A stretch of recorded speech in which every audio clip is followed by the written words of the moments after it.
بسا اوقات تجھ پر طاعت کا دروازہ کھولا اور قبولیت کا دروازہ نہ کھولا، اور بسا اوقات گناہ تجھ پر مسلط کیا اور وہ اس کی بارگاہ عالی میں پہنچنے کا ذریعہ ہو گیا۔ شیخ رحمۃ اللہ علیہ کا یہ ارشاد اس بات پر متنبہ کرنے کے لیے ہے کہ اللہ تعالی بعض اوقات بندوں کو توفیق عطا فرماتے ہیں نیکیوں کی اور طاعتوں کی، لیکن اگر نیکیوں کے ساتھ اور طاعتوں کے ساتھ اخلاص نہ ہو، یا اس نیکی کے کرنے میں آدمی میں خود پسندی پیدا ہو جائے، اپنے آپ کو اچھا سمجھنے لگے، اپنے نفس کی خوبی اس کے دل میں آ جائے، یا اس نیکی کے کرنے میں دوسروں کو حقیر سمجھنے لگے، جو نیکیاں نہیں کر رہے ان کو اپنے سے کمتر سمجھنے لگے، تو وہ کوئی نیکی اللہ کی بارگاہ میں قبول نہیں ہوتی۔ یعنی اللہ تعالیٰ نے نیکیوں کا دروازہ کھولا لیکن قبولیت کا دروازہ بند کر دیا، ہمارے نفسانی عیوب اور اپنے نفس کی خود پسندی کی وجہ سے۔ اور اس کے برعکس ایسا ہوتا ہے بسا اوقات کہ آدمی کے مقدر میں کوئی گناہ لکھا ہوتا ہے، اور اللہ تعالیٰ وہ گناہ چونکہ تقدیر میں لکھا ہوا ہے اس پر مسلط کر دیتے ہیں، اور وہ گناہ اس سے ہو جاتا ہے، لیکن گناہ کے بعد وہ بہت زیادہ نادم ہوتا ہے، شرمندہ ہوتا ہے، اور اللہ کی بارگاہ میں دل سے توبہ کرتا ہے، اللہ کی طرف رجوع کرتا ہے، التجا کرتا ہے، زاری کرتا ہے، تو وہ گناہ اللہ کے قرب کا ذریعہ بن جاتا ہے۔ یعنی گناہ ہونے کے بعد جو دل ٹوٹا اور دل میں ندامت پیدا ہوئی اور دل میں اللہ کی طرف لو لگی، تو یہ ندامت اللہ کے قرب کا ذریعہ بن جاتی ہے۔ تو حاصل یہ ہے کہ نیکیاں کرتے وقت ڈرتے رہنا چاہیے کہ ہماری یہ نیکی قبول بھی ہوئی یا نہیں ہوئی۔ قرآن کریم میں اللہ تعالیٰ ارشاد فرماتے ہیں، اعوذ باللہ من الشیطان الرجیم، والذین یؤتون ما آتوا وقلوبهم وجلة انہم الی ربہم راجعون، کہ وہ لوگ جو حکم ان کو دیا جاتا ہے اسے بجا لاتے ہیں، لیکن پھر بھی ان کے دل ڈرتے رہتے ہیں کہ اللہ کی بارگاہ میں پہنچنا ہے۔ تو نیکی کے ساتھ یہ خطرات بھی ہیں، اس لیے نیکی کرتے کے بعد آدمی کے اندر خود پسندی نہیں پیدا ہونی چاہیے، اور اپنے آپ کو دوسروں سے برتر نہیں سمجھنا چاہیے، اور گناہ کے ساتھ آدمی کو نا امیدی نہیں ہونی چاہیے، مایوسی نہیں ہونی چاہیے، کیونکہ گناہ پر جب آدمی اللہ سے رجوع کر لے، توبہ کر لے، تو وہ گناہ اللہ تعالیٰ معاف فرما دیتے ہیں۔ ہمارے شیخ رحمہ اللہ اس کی مثال دیتے تھے کہ وہ گناہ جو ہے تو گندی چیز اور خراب چیز اور ایک طرح سے کیچڑ ہے، لیکن اللہ تعالیٰ سے جب بندہ توبہ استغفار کرتا ہے تو اللہ تعالیٰ اس گناہ کو اس کی نیکیوں کی کھیتی کی کھاد بنا دیتے ہیں۔ کھاد گندی ہوتی ہے، کیچڑ ہوتی ہے، لیکن جب وہ کھیتی میں ڈالی جاتی ہے تو اس سے پھر اعلیٰ سے اعلیٰ پودے اور عمدہ پھل پھول اگتے ہیں۔ تو اسی طرح اپنے گناہوں کو نیکیوں کی کھاد بنا لو، یعنی گناہوں پر اللہ سے شرمندہ ہو جاؤ، نادم ہو جاؤ، ندامت اختیار کرو، تو اللہ تعالیٰ ان گناہوں کو تمہاری نیکیوں کی کھیتی کی کھاد بنا دیں گے، اسی کے اوپر نیکیوں کی کھیتی اگے گی۔ اور اسی موضوع پر حضرت اقدس رحمہ اللہ نے ایک چھوٹا سا رسالہ لکھا ہے جس کا نام ہے محبت کے اشارے، اور یہ رسالہ حضرت اقدس رحمہ اللہ نے بندے کو سامنے بٹھوا کر پورا املا کرایا تھا، اور بندے نے وہ لکھا تھا، اور اس کے آخر میں مجھے دعا بھی دی حضرت نے۔ یہ ایک ہفتے میں رمضان المبارک میں یہ رسالہ حضرت نے لکھا تھا۔ خستہ اور خراب حال گناہ گار لوگوں کو محبت کے اشارے، یعنی اللہ تعالیٰ اپنے ان بندوں کو جو گناہ گار ہیں محبت کے اشارے فرماتے ہیں کہ ہماری طرف چلے آؤ، ہم تم سے محبت کرتے ہیں۔ تو خلاصہ یہ ہے کہ نیکیوں سے آدمی کو خود پسندی اور غرور نہیں پیدا ہونا چاہیے، اور گناہوں پر آدمی کو مایوسی نہیں ہونی چاہیے۔ فرماتے ہیں بہت مرتبہ ایسا ہوتا ہے کہ تیرے لیے حق تعالی اپنی طاعت کا دروازہ کھول دیتا ہے، یعنی تجھ کو عبادات اور نیکیوں کی توفیق دی جاتی ہے۔ رات دن تو نوافل اور اذکار و اشغال اور تلاوت اور دیگر اعمال صالحہ میں مشغول رہتا ہے، لیکن چونکہ تیری ان نیکیوں میں اخلاص کا نور نہیں ہے، یا یہ کہ اس کی وجہ سے تیرے اندر خود پسندی آ گئی، یا دوسرے مسلمان بھائیوں کو حقیر اور اپنے آپ کو مقدس اور پارسا سمجھنے لگا، اس وجہ سے ان نیکیوں کے لیے قبولیت کا دروازہ نہیں کھولا جاتا۔ اور بہت دفعہ اس کے برعکس ہوتا ہے کہ گناہ تیرے اوپر مسلط کر دیا، یعنی تیری تقدیر میں اس گناہ کا کرنا لکھ دیا گیا، تو یقینی طور پر وہ گناہ تجھ سے ہوگا، اور گناہ بظاہر اللہ تعالیٰ کی بارگاہ سے دور کرنے والا ہے، لیکن چونکہ تو نے اس گناہ کے بعد توبہ کی اور نادم ہوا اور اللہ تعالیٰ کی طرف التجا کی اور اپنے آپ کو حقیر اور ذلیل جانا، اور جس شخص سے وہ گناہ نہیں ہوا اس کو اپنے سے بہتر سمجھا، تو اس وجہ سے اور اس واسطے سے یہ گناہ ہی تیری مغفرت کا سبب اور اللہ تعالیٰ تک پہنچنے کا ذریعہ ہو جاتا ہے۔ لہٰذا بندے کو مناسب یہ ہے کہ ہر چیز کی صرف ظاہری صورت نہ دیکھے، بلکہ حقیقت پر نظر لگی رہے۔ اگر نیکیاں اور عبادات کی توفیق ہو تو نہ کرنے والوں کو حقیر اور اپنے کو بڑا نہ سمجھے، اور اگر گناہ ہو جائے تو اس گناہ کے ظاہر کو دیکھ کر اللہ کی رحمت سے نا امید نہ ہو۔ ایک واقعہ ایک کتاب میں نے پڑھا کہ ایک مرتبہ حضرت عیسیٰ علیہ السلام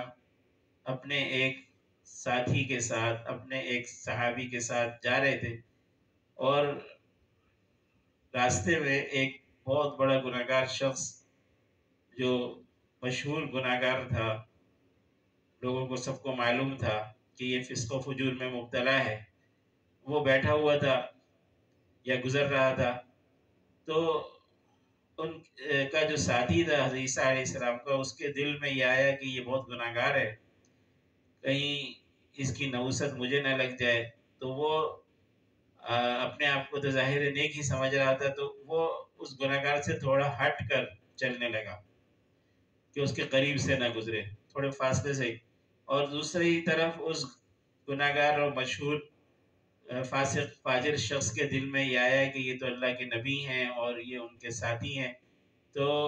میں تو بہت ہی زیادہ حقیر ہوں، گناہگار ہوں، تو میں ان لوگوں کے قریب کیسے جاؤں، تو وہ بھی تھوڑا سا ہٹ کے چلنے لگا ان لوگوں سے۔ اللہ تعالیٰ کی طرف سے وحی آئی حضرت عیسیٰ علیہ السلام کے پاس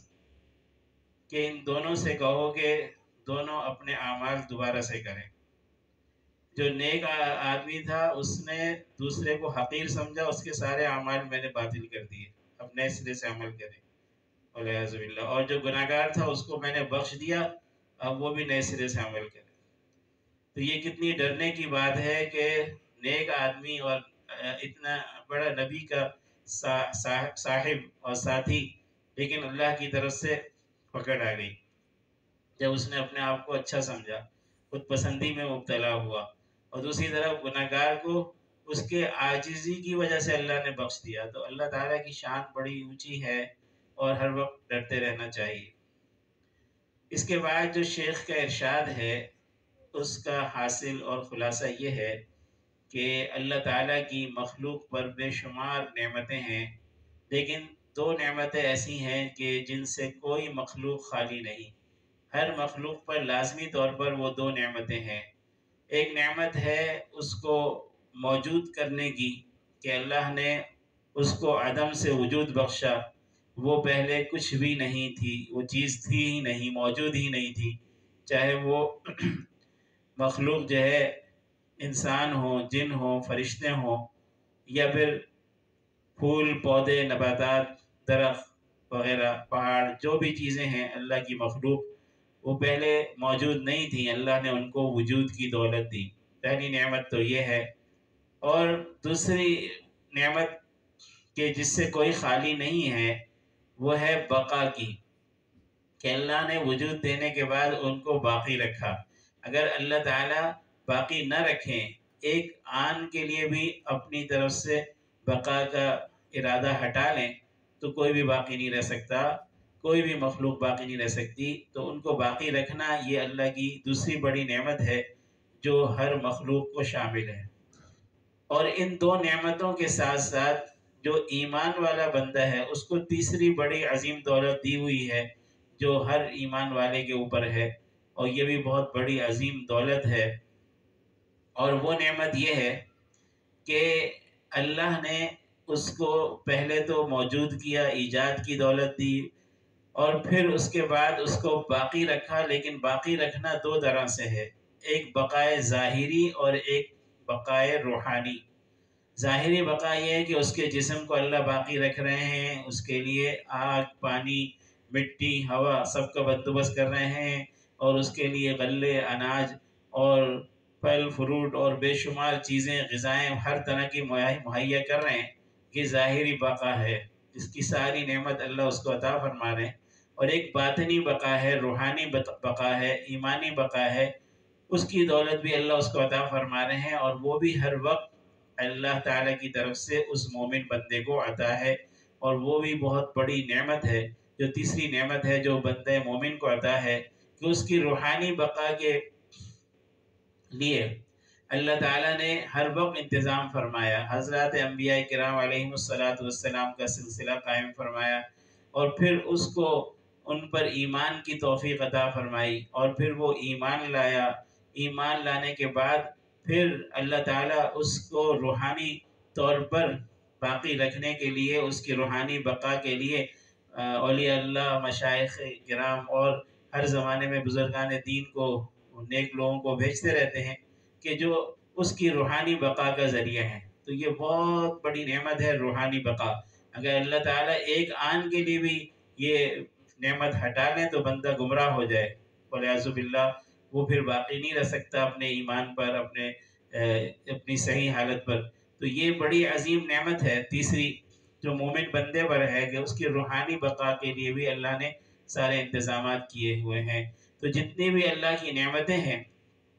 ان میں یہ تین نعمتیں ہم سب پر ہر وقت ہیں، اس لیے ہر نعمت کے بعد ان تین نعمتوں کو خاص طور پہ ان پر اللہ کا شکر ادا کرنا چاہیے۔ اور یہ جتنی بھی نعمتیں ہیں یہ ساری سب اللہ کی طرف سے ہیں، بندے کے اپنے اختیار میں نہیں ہیں۔ بندہ اگر پوری کوشش بھی کر لے، اگر اللہ نہ چاہے تو یہ نعمتیں باقی نہیں رہ سکتی۔ لہٰذا بندے کو کبھی بھی اپنی کسی بھی حالت پر یہ غرور نہیں ہونا چاہیے کہ میں خود کچھ ہوں یا میری کوئی خود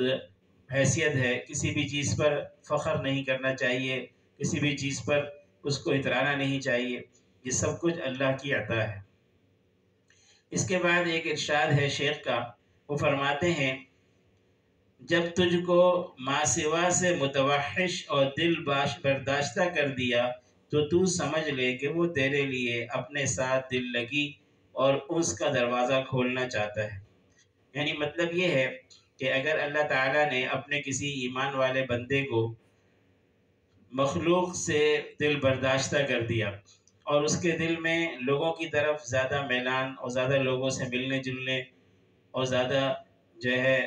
ان سے تعلقات بڑھانے کی محبت نہیں ہے، بلکہ ان سے ایک طرح سے اسے وحشت ہو رہی ہے، تو وہ یہ سمجھ لے کہ اللہ تعالیٰ اس کو اپنی ذات پاک سے انس عطا فرمانا چاہتے ہیں، اور اللہ نے اس کے لیے اپنے انس کا دروازہ کھول دیا ہے۔ تو اسے چاہیے کہ اللہ سے انس حاصل کرے اور اللہ سے لو لگائے۔ حضرت مولانا رشید احمد گنگوہی رحمۃ اللہ علیہ یہ شعر اکثر پڑھا کرتے تھے، کیا کہوں جرأت کہ کچھ بھاتا نہیں، کیا کہوں جرأت کہ کچھ بھاتا نہیں، کچھ تو بھایا ہے جو کچھ بھاتا نہیں۔ یعنی میرا کسی چیز میں دل نہیں لگتا، آخر کوئی تو وجہ ہے۔ اللہ تعالیٰ اپنا انس عطا فرمانا چاہتے ہیں، اسی لیے مخلوق میں دل نہیں لگتا۔ اور اگر یہ دولت تھوڑی سی دیر کے لیے بھی میسر ہو تو یہ اللہ کی بہت بڑی نعمت ہے اور اس کی قدر کرنی چاہیے، اور اس پر بھی اللہ کا شکر ادا کرنا چاہیے۔ اب ہم اپنے گھروں سے یہاں پر آ کر بیٹھے ہیں تو گویا ہم مخلوق سے کٹ کر اللہ سے انس حاصل کرنے کے لیے اللہ کے گھر میں آ کر بیٹھے ہیں۔ تو یہ وہی دولت ہے کہ اللہ تعالیٰ اپنا انس عطا فرمانا چاہتے ہیں، اور یہی راز ہے اعتکاف میں، کہ رمضان المبارک میں یہ جو خاص دولت اعتکاف کی آپ صلی اللہ علیہ وسلم کی سنت ہے، جو ہر سال آپ نے فرمایا بغیر چھوڑے مسلسل اعتکاف فرمایا، ہر سال آخری عشرے کا اعتکاف نہیں چھوڑا، تو یہ سنت موقدہ ہے۔ اور اس کے اندر راز یہی ہے کہ آدمی سب سے کٹ کر اللہ سے جڑ جائے۔ اور اسی میں ایک بزرگ کا یہ شعر ہے، فرماتے ہیں پھر جی میں ہے در پر کسی کے پڑا رہوں، دل زیر بار منت درباں کیے ہوئے، جی ڈھونڈتا ہے پھر فرصت کے وہ رات دن، بیٹھا رہوں تصور جانا کیے ہوئے۔ تو اصل اعتکاف کا راز بھی یہی ہے کہ آدمی سب سے ہٹ کر اللہ سے جڑ جائے، اور یہ موقع سب سے عظیم موقع ہے جو رمضان المبارک میں عطا فرمایا جاتا ہے۔ حضرت شیخ لطیف صاحب رحمہ اللہ کے ایک خادم سے میں نے سنا، جو کراچی تشریف لائے ہوئے تھے، انہوں نے کہا کہ حضرت شیخ رحمہ اللہ فرماتے تھے کہ یہ مہینہ تو ایک سوئی کے ساتھ گزار دو، یہ مہینہ تو ایک سوئی کے ساتھ گزار دو۔ ایک سوئی یعنی یکسو، یعنی اپنا رخ ایک طرف کر لو، بس اللہ کی طرف، اور اللہ کی طرف رخ کر کے بس اس مہینے کو تو اللہ کے ساتھ گزار دو۔ اگر یہ کچھ دن ہم مشق کر لیں گے کہ ہم اللہ کی طرف اپنا دھیان رکھیں، جو اعتکاف کا اصل مقصد ہے، اور ہر ایک سے ہمارا دھیان ہٹ جائے اور اللہ سے لو لگا کر بیٹھ جائے، راتوں میں اللہ سے مانگیں اور اللہ سے ہی گویا اپنا تعلق قائم کر لیں ہر طرف سے یکسو ہو کر، تو یہ انشاءاللہ پورے سال یہ دولت کام آئے گی، اور ہماری زندگی کے ہر موڑ پر، ہر لمحے پر ہمیں اللہ تعالیٰ یاد رہیں گے۔ فرماتے ہیں اے سالک، اگر تیری حالت یہ ہو کہ تیرا دل اللہ تعالیٰ کی یاد کے سوا کسی چیز میں نہ لگتا ہو اور مخلوق سے گھبراتا ہو، تو اس علامت سے تو سمجھ لے کہ اللہ تعالیٰ اپنے ساتھ تجھ کو دل لگی اور انس عطا فرمائیں گے، اور اپنے ما سوا سے منقطع فرما دیں گے۔ اور اگر مخلوق سے تیرا دل بہلتا ہے اور خلوت میں اور ذکر میں دل گھبراتا ہے، تو سمجھ لے کہ یہ سب نقصان اور افلاس ہے۔